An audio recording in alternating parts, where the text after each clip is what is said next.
Hello everyone, welcome to the structure analysis course. This is our lecture 12th and we are discussing our chapter 3rd, analysis of continuous beams. In the last lecture, we have discussed the working rule, how we can solve a continuous beam by force method. So in this lecture, we will discuss a problem and consider the effect of sinking also. तो देखिए इस question में कहता है कि continuous beam को solve करना है जिसमें आपको कहता है कि बी और सी सपोर्ट आपका सेटल कर रहा है और जो सेटल कर रहा है इसके यूनिट्स भी दे रखे हैं कितने किलो न्यूटन मीटर में 2000 by EI and 1000 by EI supports B and C this support and this support ठीक है। और यहाँ पे लोडिंग दे रखा है 240 किलो न्यूटन 120 किलो न्यूटन और AB का स्पैन है 10 मीटर BC का स्पैन है 10 मीटर। तो स्टार्ट करेंगे, हमारा फर्स्ट स्टेप होता है DS निकालना यानी कि डिग्री ऑफ स्टैटिक इंडिटरमिनेसी निकालना। तो उसका फॉर्मुला होता है R-2 क्योंकि कॉन्टिन्यूस बीम में हॉरिजॉन्टल लोडिंग नहीं होती तो हॉरिजॉन्टल रिएक्शन को निगलेक्ट करेंगे। यहाँ पे आ जाएंगी हमारी दो रिएक्शन, यहाँ पे आ जाएंगी एक रिएक्शन, यहाँ पे भी एक reaction, total number of reactions हो जाएंगी 4 2 करेंगे, आंसर आ जाएगा 2। अब यहाँ पे रिडंडेंट चूज करेंगे और मैंने आपको कहा था कभी भी अगर आप फोर्स मेथड से क्वेश्चन को सॉल्व करें तो याद रखिएगा कोऑर्डिनेट हमेशा उस जगह पे चूज कीजिएगा जहां पे सपोर्ट फिक्स्ड होगी। तो देखिए यहाँ पे सपोर्ट फिक्स्ड है, इन केस सपोर्ट फिक्स नहीं होगी तो मैंने आपको इससे पहले लेक्चर में बताया था तब क्या करेंगे, लेकिन यहाँ पे सपोर्ट फिक्स है तो पहला कोऑर्डिनेट यहीं पे चूज करेंगे। तो पहला कोऑर्डिनेट हमारा आ जाएगा ए, ठीक है, in the form of moment that is a rotation.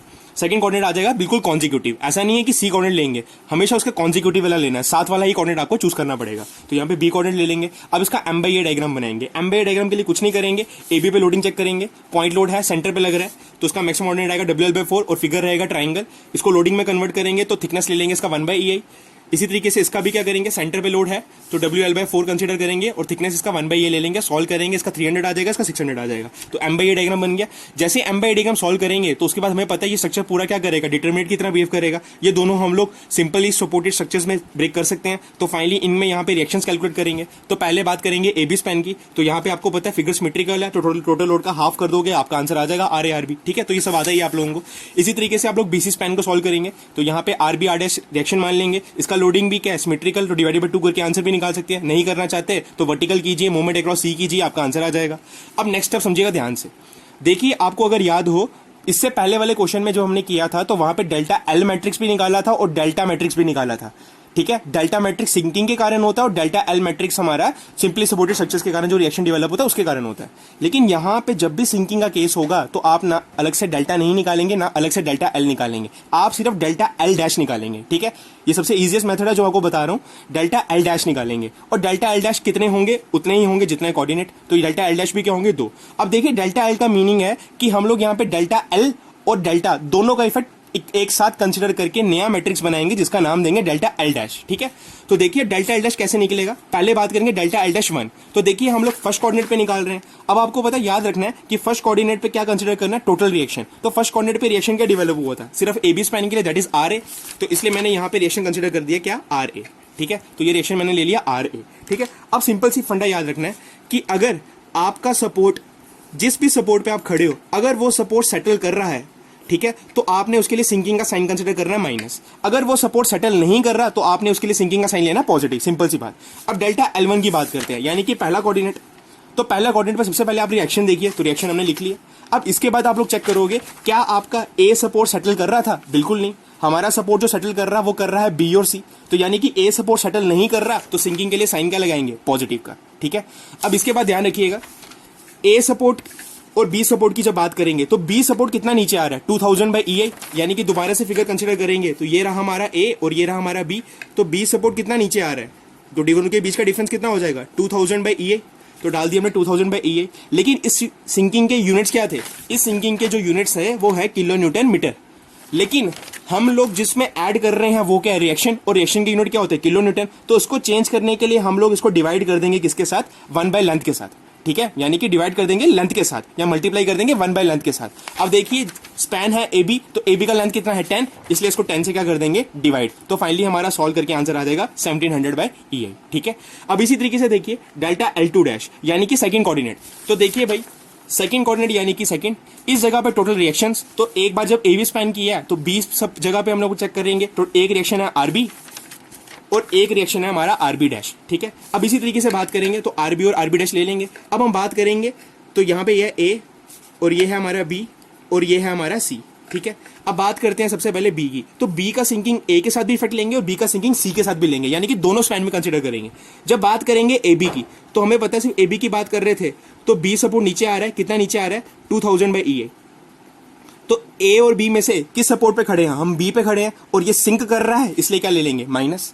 और इन दोनों के बीच का डिफरेंस कितना है 2000 बाई ई आई, तो यहाँ पे 2000 बाई ई आई डाल देंगे। लेकिन ये किलो न्यूटन मीटर में है, तो कन्वर्ट करने के लिए इसको क्या करेंगे, डिवाइड कर देंगे लेंथ से। तो ए बी का लेंथ कितना था हमारे पास 10 मीटर, तो उससे इसको डिवाइड कर दिया 10 के साथ, ठीक है।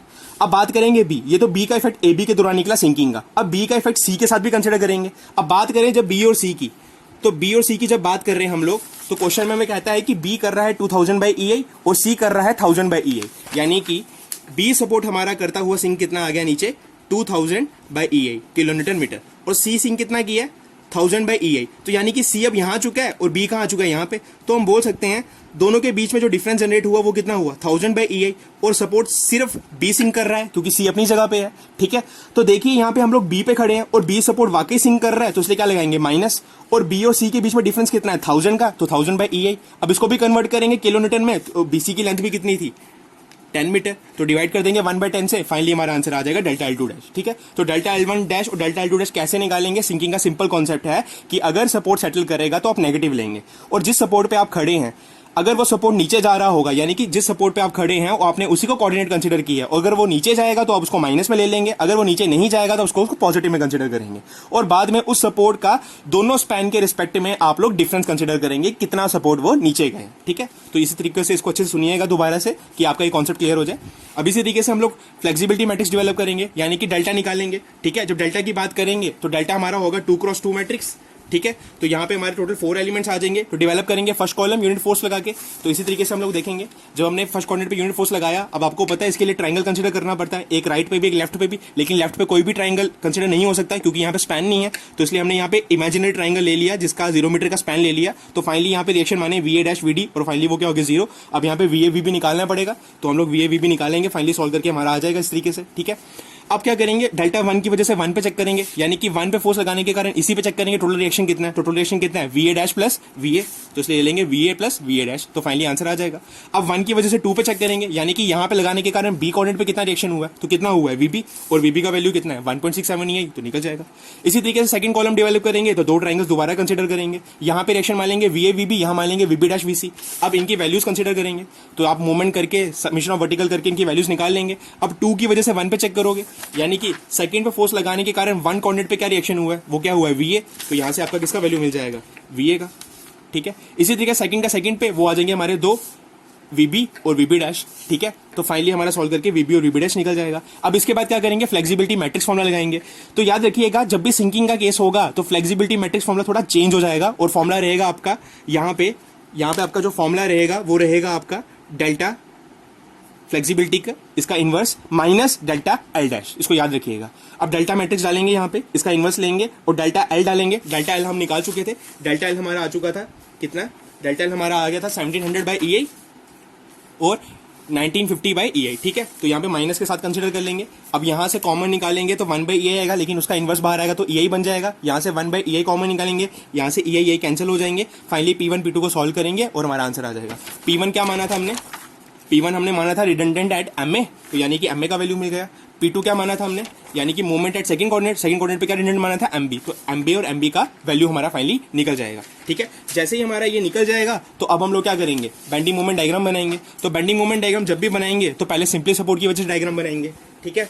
तो सिंपली सपोर्ट की जब भी डायग्राम बनाएंगे तो सिंपली सपोर्ट के डायग्राम के कारण चेक करेंगे, यहाँ पे सेंटर पे लोड लग रहा है तो क्या वैल्यू बनेगी WL/4 निकल जाएगा। इसका भी सेंटर पे लोड लग रहा है BC का 120, तो ये निकल जाएगा इसी तरीके से हमारा, ठीक है। अब हम लोग बनाएंगे इसकी जो हमने अभी रिसेंट मोमेंट्स निकाले हैं, यानी कि जो हमने यहाँ पे P1 P2 की वैल्यू निकाली है, इनको प्लॉट करेंगे, ठीक है। ये इसकी BMD बनाने का सिंपल सा तरीका मैंने आपको बताया था कि अगर ये आपके P1 P2 की वैल्यू माइनस में आएगी, यानी कि हॉगिंग मूवमेंट्स है, तो आपने इस डायग्राम में ये दोनों वैल्यूज कहाँ बना देनी है, अपवर्ड डायरेक्शन में। अगर ये वैल्यू पॉजिटिव होती तो आप कहाँ बनाते थे, डाउनवर्ड डायरेक्शन में। तो ये दोनों क्या आई थी आपकी, माइनस में आई थी, इसीलिए मैंने इस केस में ये ऊपर की तरफ बना दी। और सी पे कोई भी मूवमेंट नहीं है क्योंकि हमारी सपोर्ट क्या है, वो रोलर, इसलिए यहाँ मूवमेंट 0 है। तो फाइनली ज्वाइन करेंगे, ये ऑर्डिनेट्स की वैल्यू निकालेंगे, सिंबल्स डालेंगे और फाइनली हमारा BMD डायग्राम बन जाएगा, ठीक है। These are your practice questions. आप ये फ्लेक्सिबिलिटी मेथड के क्वेश्चंस प्रैक्टिस कीजिएगा, इनको सॉल्व कीजिएगा। इसी के साथ हमारा चैप्टर फ्लेक्सिबिलिटी मेथड पूरा कंप्लीट हो चुका है। नेक्स्ट लेक्चर में हम लोग नया चैप्टर स्टार्ट करेंगे, Thank you guys for watching this video.